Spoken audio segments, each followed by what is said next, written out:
Just a second. We'll get started here shortly.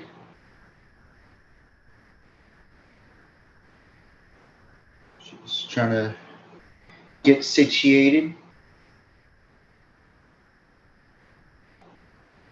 We got a lot to talk about, folks. We got a lot to talk about.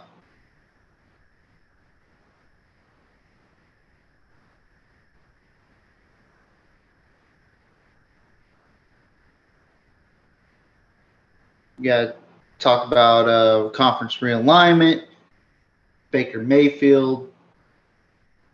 I mean,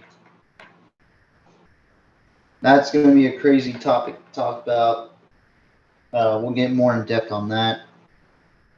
And also kind of just talk about off-season, really. This season for the NFL and college. What teams will prevail, what teams will fail, in my opinion. So we'll get started shortly. Just had to share that for a little bit for our Facebook viewers and our Twitter followers. Give me a second and we will get started here shortly.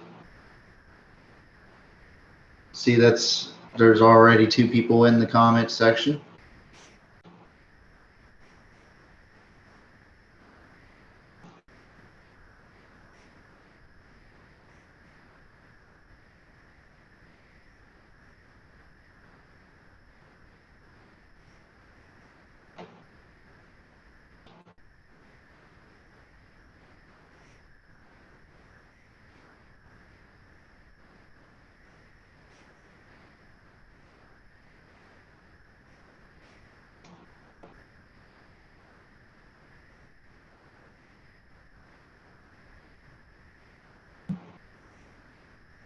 Give me a sec. If you haven't already, follow us on the on our YouTube page, which is right here, and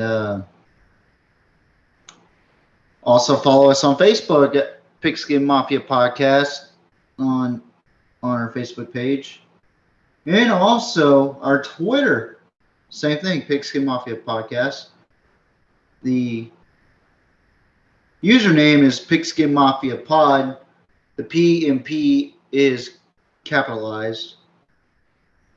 You notice that I am by myself here today.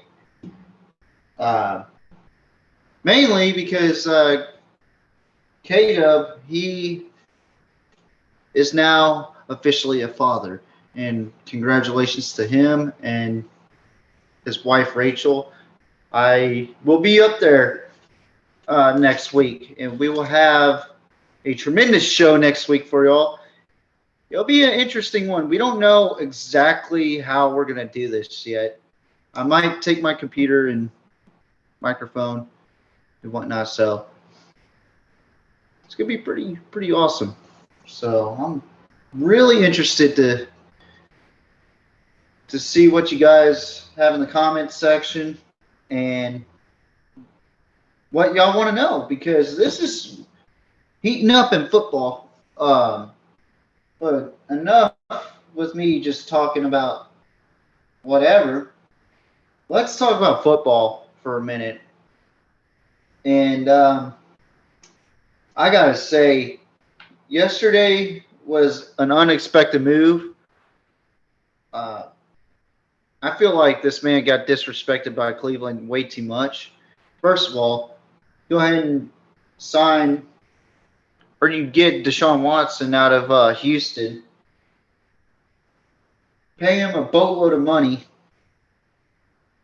and Baker Mayfield felt a little disrespected, so he said a lot of things about Cleveland, which I don't blame him.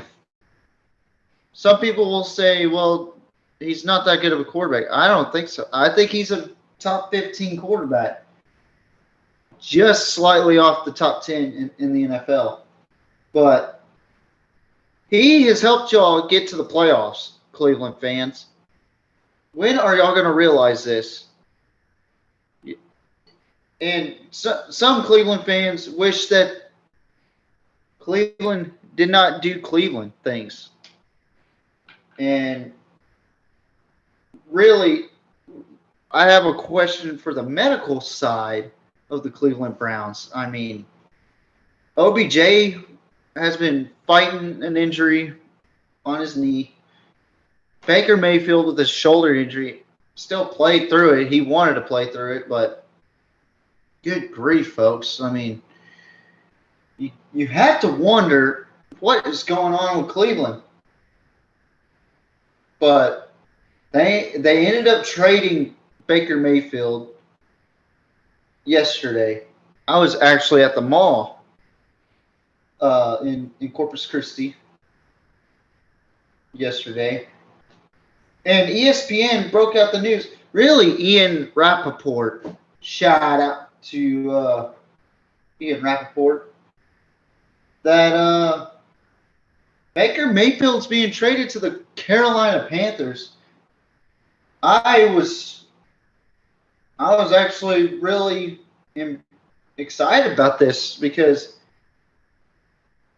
I mean, it's a step up for Carolina from Sam Darnold and also the rookie Matt Corral. I think Matt Corral is going to be a key part to this Carolina offense, but by getting Baker Mayfield, this raises the question, is Sam Darnold even going to play this year? Is Sam Darnold going to be traded, or is he going to be cut? I mean, this is just crazy to me. And the worst thing about this trade is how this trade happened. So this turned into a saga where after Baker Mayfield said what he said, he wanted to go to Seattle. He didn't really care too much for Carolina from what he said. Me personally, I thought he wanted to go to Carolina because week 1, Cleveland does play Carolina in Charlotte in the Queen City, okay?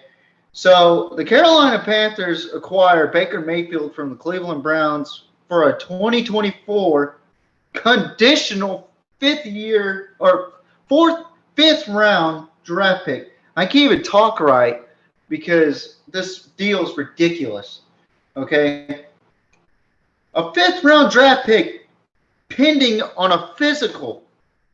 The Browns will pay Mayfield $10.5 million this season, and the Panthers will pay an additional $5 million per Ian Rappaport. And Baker Mayfield will take a $3 million cut. Now, I'm going to be frank. This deal is fudged up, okay? And I'm glad Baker's gone. I'm glad that the drama in Cleveland's gone. I'm glad Carolina got an upgrade at the quarterback position. But where does that leave Sam Darnold? Where does that leave Sam Darnold? Well, Sam Darnold has been known at USC to be a pretty decent quarterback. Was he better than Baker? Absolutely not, in my opinion. And he got drafted to the Jets. Didn't have much success there. He got traded to the Carolina Panthers. He had a good start, but then started to slow it back down. And then Cam Newton came in to start. And it was just a complete disaster for Matt Rule and the Carolina Panthers. So this draft season, they go off and they draft Matt Corral, who was an Ole Miss quarterback for all of his career, and absolutely just torched SEC defenses besides Alabama. And, I mean, this kid is pretty good. I personally thought he was the best quarterback coming out of the draft this season. In my eyes, I had him ranked 1 and then Kenny Pickett 2. I thought he was going to go to the Detroit Lions, but that caught me off guard. So then this whole drama between Baker Mayfield and Cleveland, Baker wanted to be traded. Cleveland said, nah, we ain't doing it. And so it boils down to, okay, let's start having negotiations with teams. So Seattle, Carolina, and I don't know what the other team was, but I'm just going to put those two in there. Carolina and Seattle. My thinking is Seattle was close to making a deal with the Cleveland Browns. They just did not have what Carolina did, or that they didn't have what Cleveland wanted. And apparently Carolina did. And Carolina was willing to split the payment on Baker Mayfield. So this raises another question about Sam Darnold. Are they going to pay Sam Darnold that $19.5 million? I don't think so. I think they're just going to let him sit for the rest of the season, and they're going to wait until his contract expires. So that's, I mean, this is going to be a weird scenario for Carolina fans.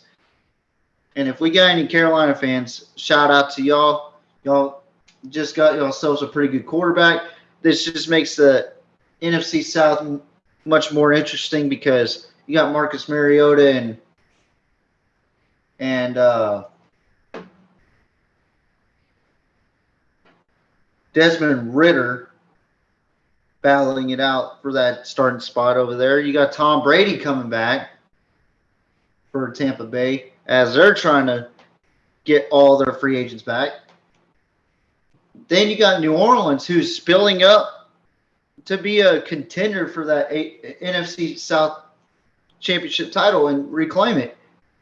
Since the first time since Drew Brees got that, or when Drew Brees was there. Bringing back Michael Thomas. They got Chris Olave and a star-studded defense. And, I mean, I personally think that Carolina just got better with Baker because they needed something out of the quarterback position. And also, if I'm Matt Rule, I'm kind of worried about this season because this might be your last season, bud. So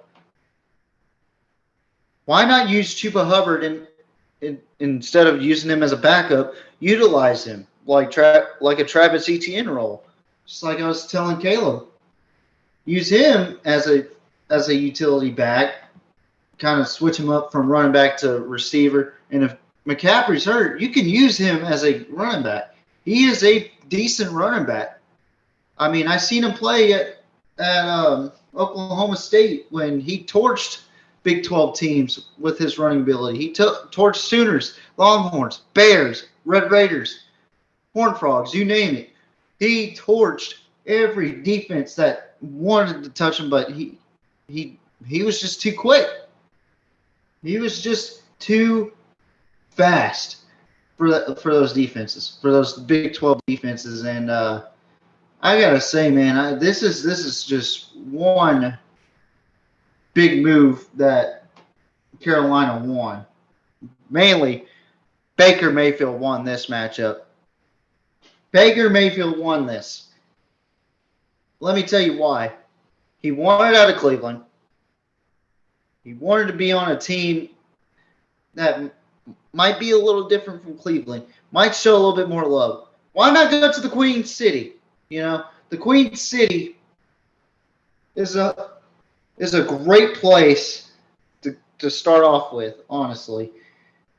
Cleveland was not known for having a franchise quarterback ever. For Carolina, Jake Delhomme, Cam Newton. I mean, that's just two names, but it's two more names than Cleveland since they came back from the dead as a franchise. I mean, this is some pretty big news as far as the NFL. And ironically, the Carolina Panthers are hosting the Cleveland Browns week 1. So we could see Baker Mayfield starting for the Carolina Panthers in week 1, number 6, wearing a Carolina jersey. And I tell you what, guys, I'm excited. Y'all should be excited to be able to see what Baker Mayfield looks like. And honestly, I cannot wait until this season starts. You got Buffalo against Los Angeles week 1, Rams versus Bills at Los Angeles, SoFi Stadium. You got Devontae Adams with Derek Carr reuniting since their Fresno State days. You have a Philadelphia Eagles team that's actually rebuilding back up to compete against the Cowboys in that NFC East title match. You got the Colts, who just got a veteran quarterback, a veteran cornerback, Stephon Gilmore, Matt Ryan. The Jets had a really good draft by getting Garrett Wilson, and also the Giants got an offensive tackle. The AFC North looks like the toughest, or one of the toughest divisions in NFL again. The AFC West is wide open. We don't know who's going to win that one.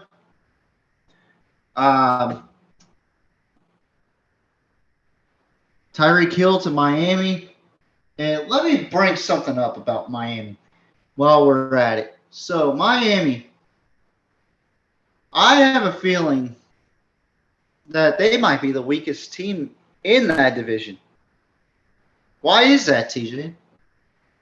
People are overthinking about this offseason for Miami. I was not impressed. I mean, yeah, they got 2 running backs, but they're Chase Edmonds, Raheem Mostert, they're okay.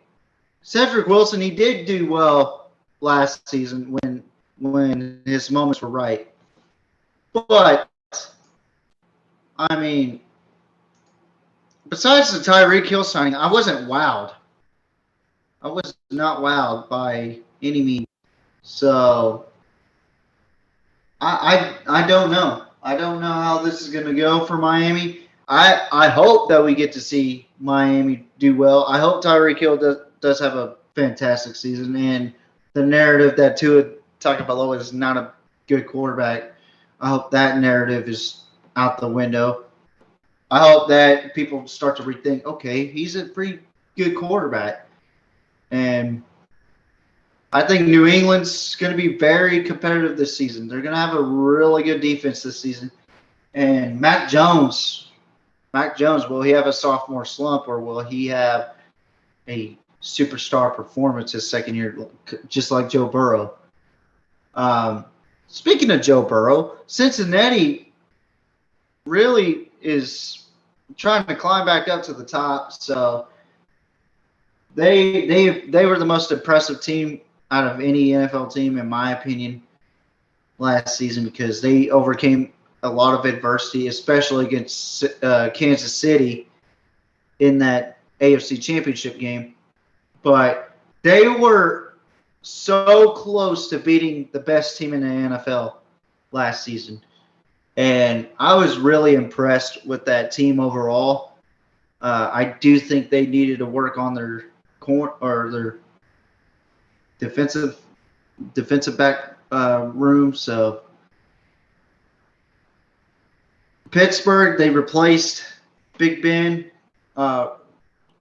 Big Ben Roethlisberger with Kenny Pickett, hometown boy.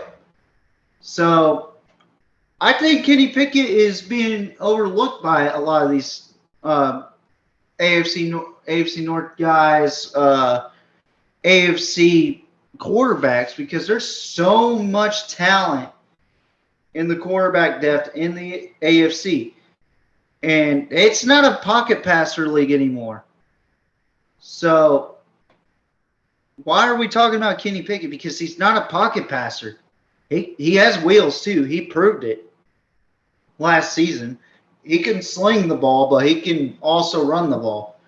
Yeah, hand size kind of matters in the quarterback position, but I don't think it matters as much anymore as it once was. So I think Pittsburgh's going to be a team that people are going to be considering a quiet team. And what I mean by a quiet team, they're going to be tough to beat, especially at home. But I don't think they're going to make the playoffs because they're still trying to rebuild. And got to give credit where credit's due with Mike Tomlin not ever having a losing season under or coaching in Pittsburgh. For 15 years straight, he has not had a losing season. Will this be his first losing season? We don't know yet because you still got Cleveland, you still got Cincinnati, you still got Baltimore. I think Baltimore is going to improve. I think that last season they're going to re-look at that last season against Jamar Chase, and Jamar Chase is something special, folks. Speaking of Jamar Chase, Justin Jefferson is also amazing. I mean, he has surpassed Odell Beckham Jr., Randy Moss, Jerry Rice, and our favorite wide receiver, Josh Gordon, in most receiving yards in first 2 seasons since NFL merger. Now, Justin Jefferson obliterated this receiving yardage in the first 2 seasons. Odell Beckham had 2,755 yards. Randy Moss, 2,726. So that's pretty close. Then Jerry Rice had 2,497. So that's a pretty big gap, but still close enough. Josh Gordon with 2,451. So Justin Jefferson said, well, I'm going to kick it up a notch. 3,016 yards in his first 2 seasons. That's the most receiving yards in first 2 seasons since the NFL merger. AFL-NFL merger. So you're telling me that Justin Jefferson and Jamar Chase aren't a good duo? Go back to their highlights in LSU and tell me otherwise. But again, Baker Mayfield to the Carolina Panthers, big win for Carolina and Baker Mayfield. Big loss on the part of Cleveland. I think it was a boneheaded decision to even start considering about Deshaun Watson. I didn't think they were in the market to get a quarterback. I didn't realize that Cleveland's just going to Cleveland. It's plain and simple. I mean, I see this being a bad season for Cleveland. Defensively, they're still going to be good. The defense is going to hold the fort over there in the dog pound. It's the offense I'm worried about. passing offense, to be specific. Nick Chubb is going to do just fine over there. But I don't know, man. This is absolutely ridiculous. It's the most ridiculous thing I've ever seen as far as trades, and pretty much Cleveland's off season right now is just wow. Well, moving on from that, San Francisco 49ers tackle Trent Williams became the first offensive lineman to receive a 99 rating in EA Sports Madden video game. I mean, he deserves it. He deserves to be in the 99 club. He's a decent or not decent. He's a great offensive tackle for the 49ers. He's been there since he was drafted. He's a character too. I mean, if you watch his games, he is a character, and gotta love that guy. He's a big boy too. So,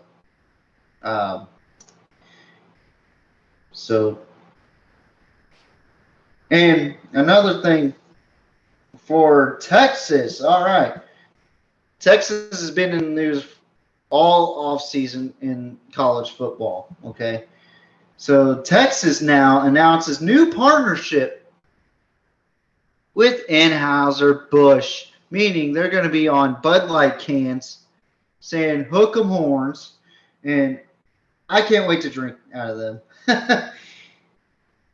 That is going to be fun. And speaking of Texas, Keelan Robinson, he's a backup running back behind Roshan Johnson and Bijan Robinson. Keelan Robinson on Alabama. We could beat them boys. So, Keelan Robinson, let me give you a little background history of Keelan Robinson.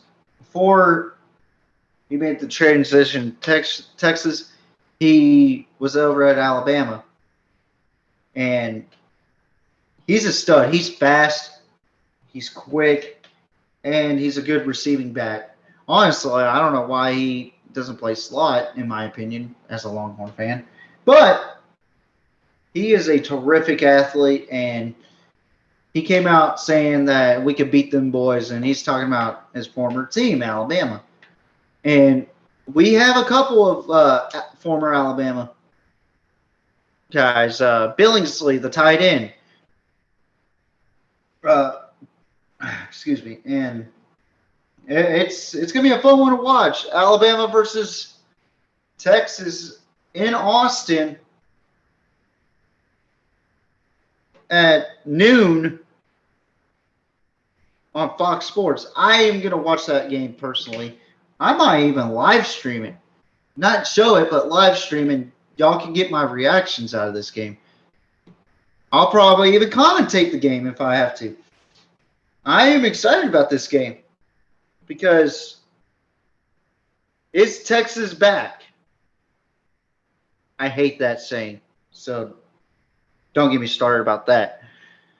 But the question is, can Sark prove everybody wrong by saying that he's not going to be able to topple the giant known as Alabama? Alabama's got a star-studded talent. Bryce Young, who won the Heisman last year. I mean, Will Anderson, he's a tremendous defender. This is going to be a fun one to watch. So now I am going to talk about something that I've been wanting to talk about for a while. Conference realignment. It all started back last year when Texas and OU announced that they would be leaving the Big 12 for the SEC in 2023. Okay?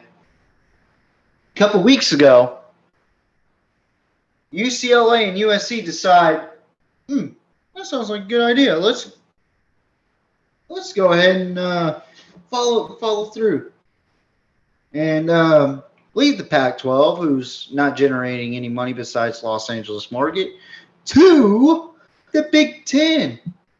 Penn State, Ohio State, Michigan State, Wisconsin, Nebraska, all these blue bloods all in one giant conference, and USC and UCLA decided to jump ship over there. I already had a quick live video about this, and I kind of want to get y'all's thoughts on this little deciding factor for UCLA and USC, that they're going to jump ship to the Big Ten. Now, there's rumors about the Big 12 trying to be a big factor. They're trying to not only be in the Power 5, or probably now Power 4 or 3 or whatever it's going to be called now, since the ACC is still intact. They're trying to add 18 teams in a conference called the Big 12. Now, when this move happened a couple weeks ago, USC and UCLA going to the Big Ten, the Big 12 got on the phone and started calling all the Arizona schools, Colorado, saying, hey, Colorado, don't you miss the Big 12? The good old days where you're beating up on Kansas? Yeah, you can come back. We'll treat you right. We'll give you that Houston, Dallas market money. Yeah, I missed you too. So they get on the phone with Utah. They get on the phone with these two schools. 2 days ago, the PMP posted on here. They're discussing with these 6 Pac-12 schools: Arizona State, Utah, Colorado, Oregon, and Washington. Oregon, probably the 3rd best team to generate money, because they are the flagship program for Nike for the Pac-12 and everybody else that wears Nike. Oregon, flagship program. Possibly going to the Big 12. There's still no news about it. So it must mean that there's still negotiations going on. And Washington is also involved in this. I think this has to do with academically. Washington wouldn't survive in a smaller Pac-12. So Oregon and Washington are Big 10, Big 12, or bust right now from the looks of it. And right now, the Big 12 is looking like they're going to steal 2 or 4 teams thus far. I don't know about Oregon and Washington, but Arizona State, Utah, and Colorado. Whew. That's still a pretty good bunch right there. You got the Arizona State rivalry. You got the Holy War with Utah and BYU. You get Colorado to play Kansas State, Iowa State again. I mean, Oklahoma State. All these schools that they used to play in the Big 12. It's a reunion almost, without Nebraska though. You're missing Nebraska because the Big 10 has Nebraska. But then you look at Oregon and Washington. UCLA and USC went to the Big 10. So if I'm Oregon, I'm like, okay, well, we can thrive off the Big 10. We beaten Ohio State last season in football. But if we go to the Big 12, we could possibly be playoff contenders there. I'm not saying they wouldn't be playoff contenders in the Big 10. I'm just saying they could possibly run through the Big 12. but that's if they beat Baylor, Oklahoma State. Texas Tech is on the come up. I've been looking at their recruiting trail. TCU may be on the come up. West Virginia may be on the come up. UCF might be on the come up. Cincinnati, Houston, BYU. I mean, this is a tough conference if Oregon and Washington come into play, if Utah comes into play, if Arizona comes into play, Arizona State, Colorado. With all these 6, this is going to mean that the Big 12 has the most teams in the conference with 18. 18 teams in a conference. So what does that mean for the ACC?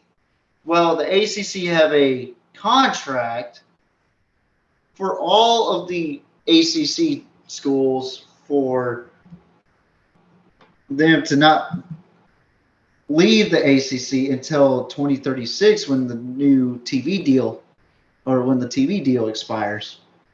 But there's a couple teams that are trying to get together from what I hear.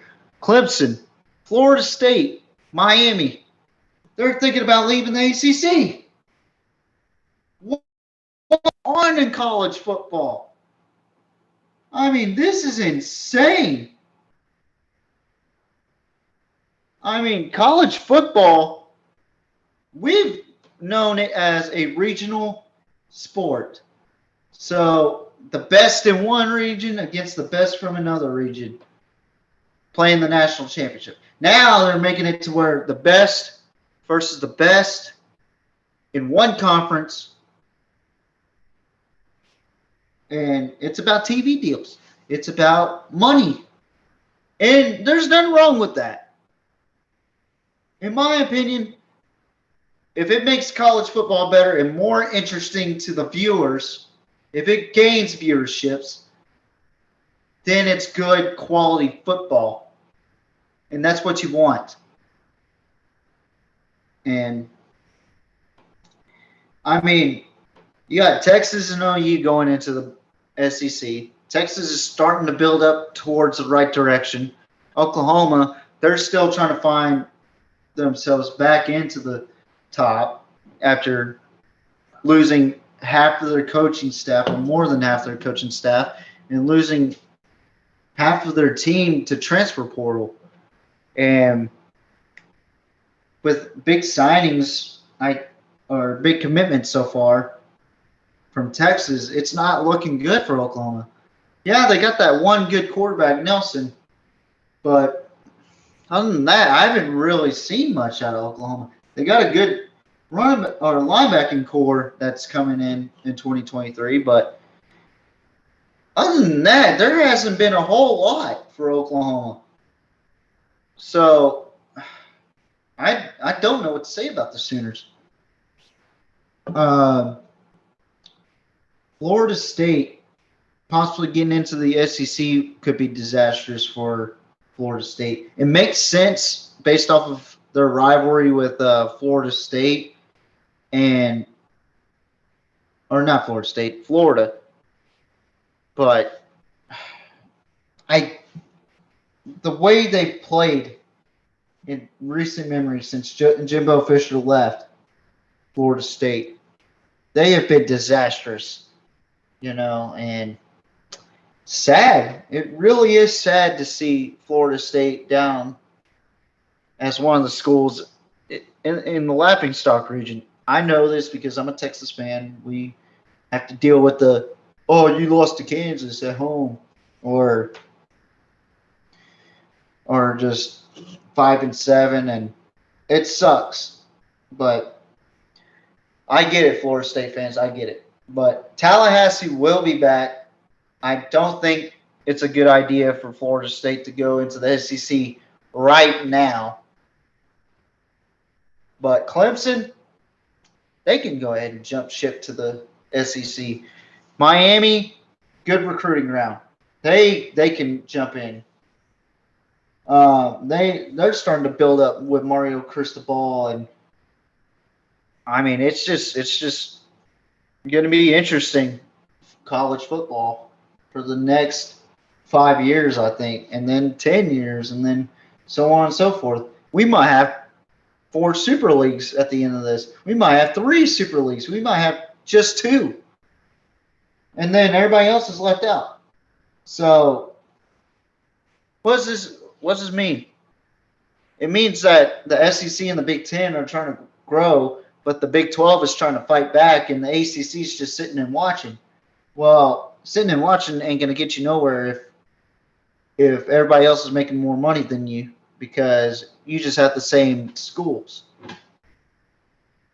Now, I did hear a little rumor that West Virginia might try to move out of the Big 12 and get into the ACC or the SEC, which it's a small rumor for now. So West Virginia is another school that has been getting really good recruits. But I tell you what, man, I'm really excited about football season this fall. And a lot of good matchups, a lot of talent coming out, and a lot of teams to be looking forward to watch. So now we get into something that we haven't talked about. 3 days ago, the USFL Championship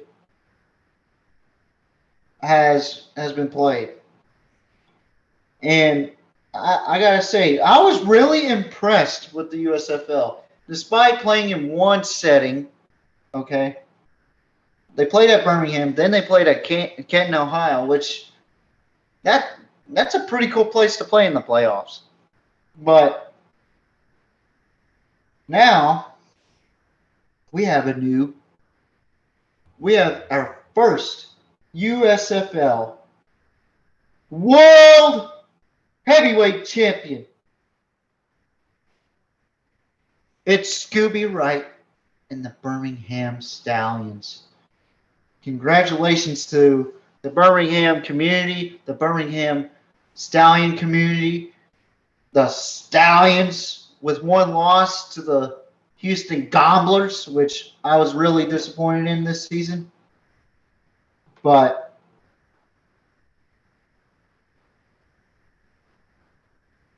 the Stallions take the victory, and the most valuable player, Victor Bolden Jr., wide receiver for the Stallions. And Birmingham was the most impressive team this season. It was New Jersey for a while until New Jersey caught up with Philadelphia in the playoffs, and Philadelphia did win that one pretty convincing. Or that was a pretty close game, but Bo Scarborough, Victor Bolden Jr., Birmingham Stallions, USFL champions. I mean, this was a good game to the very end. I mean, great defensive play at the very end, and the Stallions take the victory in what was a awesome football game, even for a spring football game.